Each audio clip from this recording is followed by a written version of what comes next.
Absolutely, absolutely. So, ladies and gentlemen, hey, we gotta move on real quick. Dun, dun, dun, dun, dun, dun, dun, dun. Let's go.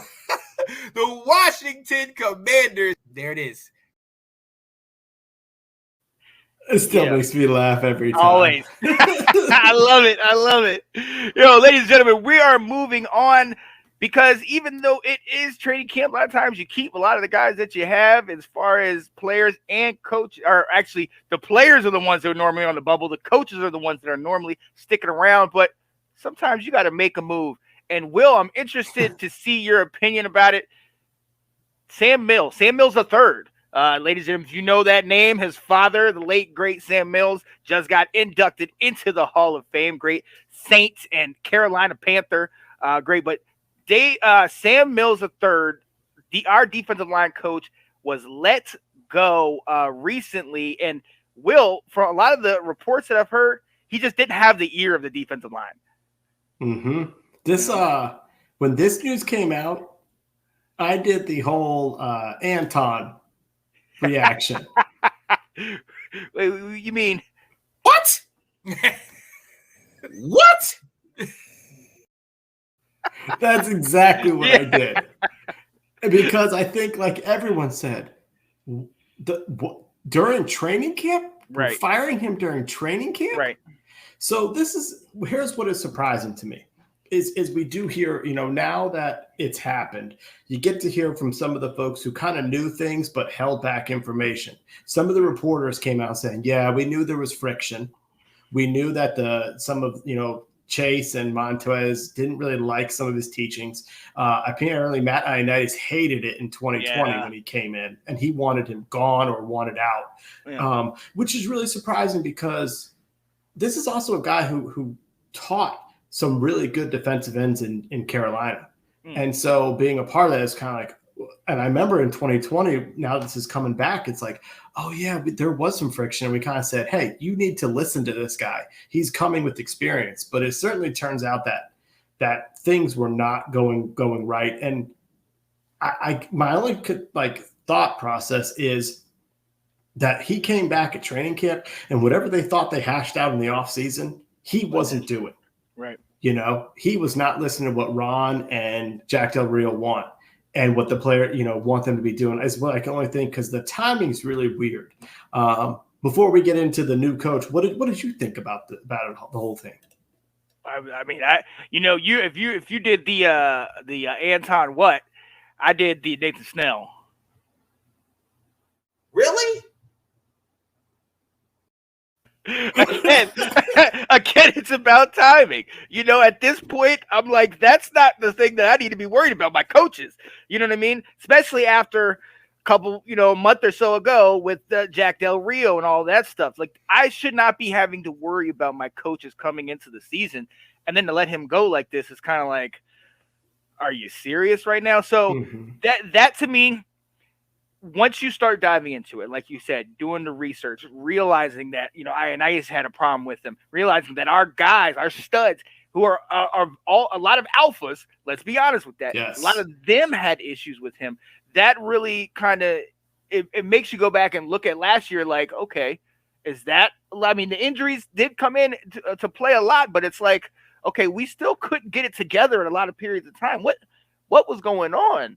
You know what I mean? And now you're starting to, you start to peel the layers of the onion back. You're seeing that he was a detriment. I mean, at least in that locker room. I mean, 2 years, he was our D-line coach. And you think of those 2 years and we won the NFC East championship. But let's be honest, it was a very, very poor NFC East with a string of poor quarterbacks that we played. Yeah. And then last year, we had the obvious woes, you know what I mean? So it just makes you kind of understand that, hey, I like this in a sense, not to play like it, love it, hate it, but I like it in a sense because we're correcting ourselves, okay? We're holding everybody accountable. This isn't working. We're willing to make the move and not say, suck it up and deal with it like might happen in other places.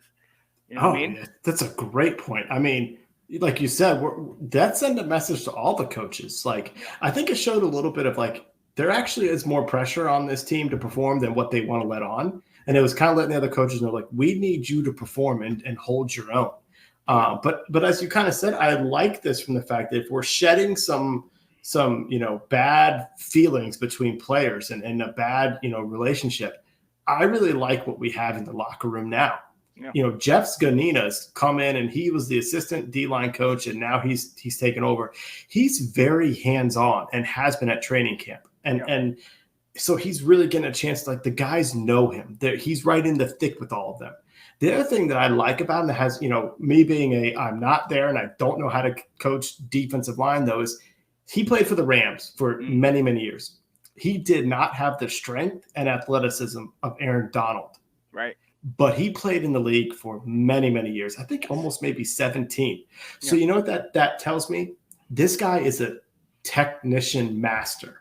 Right. And I feel like I what he can teach our guys is going to be very valuable. And so I'm excited to have him on board. The other person that I'm excited about is Ryan Kerrigan. Yes, sir. And you talked about what happened last year. What if the difference between 2020 and 2021 wasn't necessarily Sam Mills? It was having the elder statesman in the locker room on the sidelines helping those alphas who are getting frustrated that they're not getting plays. Would we have had the two Alabama D tackles yelling at each other if Ryan was there? Right. To kind of be the guy. And now he is there. And they've said they like him. They love him as their assistant coach, kind of working with them because they listen to him. Yep. I don't know how he is from a teaching standpoint, but he is showing some value already being in that locker room and on that field right with these guys. So I think this is only positive. The timing's weird, but I think this is only moving in the right direction. Oh, absolutely. Absolutely. And another name that we've talked about before in this offseason who's come on back-to-back days, Warren Sapp. Yep. I mean, volunteering. Right. He ain't getting paid to be there. Come on now. That's only positive. And one of the things that I really liked is that one of the things that he said is that the D linemen are receptive to what he has to say. You know what I mean? They want to hear what he has to say. I talked about, the having the mentality of a pack of wolves. All of them pouncing on. The lone wolf dies, but the pack of wolves eat. And that's something we talk about mentality. But look, going back to Jeff, I'm going to mess up your name. Ganina? Ganina.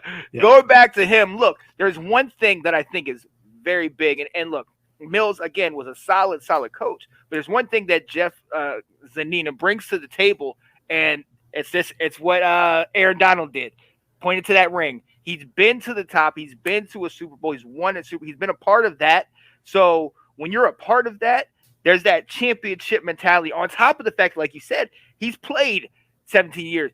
It's not easy to stick around this league when the average years is what, 3 to 4, 3 to 5, if you're lucky without injuries, and especially at that position where it's, the revolving door comes in and out. If you're not really that good, having him stay in for that period of time, he could teach these guys, like, look, even when you're not the number one pick with the number one talent, I could still teach you the crafts, the moves that will keep you viable, keep you valuable to a team.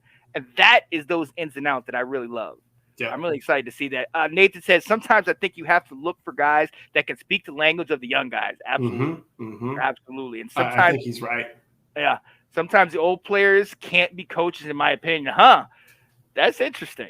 Yeah, and I don't really know much about Sam Mills III, to be honest with you. I don't know his career, how I'm not as familiar. So yeah, I think there's some positives here. Yeah. Oh yeah.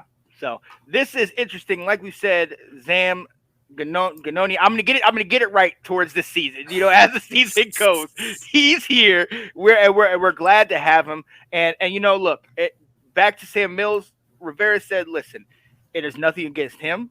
He's known him for a long time, but there was just a difference in philosophy. Yeah. And see, when I like that because you recognize a problem and you fix the problem. You're not afraid to fix it. And like you and I said, both of us, we were both like, are you serious? We're going into our first preseason game and you're firing people? Like what? But you need to let everybody know that we're on the train going this way. If you're not on it, your next stop. The next stop is your stop. You know what I mean? We got to move absolutely. on. So, you know, Yeah, I'm excited about that. Anything else you got on our guy? we got to work on that pronunciations, man. Yeah. Nina. God, Nina. We're gonna get there. We're gonna get there for sure.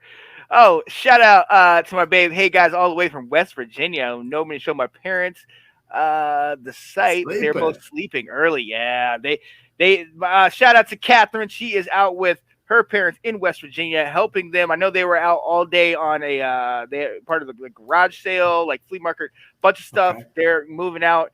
She's been asking me for weeks, do you want this? Do you not want this? You know, and shirts and clothes. And I've been just like, yeah, just take it. Just take it. Just take it. But okay. Like I said before, shout out to my baby. Yeah, it looks good, Kat. It looks nice. You picked out a good one. I told a story about why you got it. But anyways, look, I'm glad you guys are happy with your new defensive coordinator. Yes. Hey. Appreciate that, Delilah. Appreciate Oh, that. yeah. Oh, yeah. Definitely be a lot happier when we see the progress on. Thanks for watching. If you like that clip, be sure to check out the other great content from the Let's Talk Football community. And as always, please like, subscribe, and hit that notification bell so you'll be notified when more great content like this becomes available.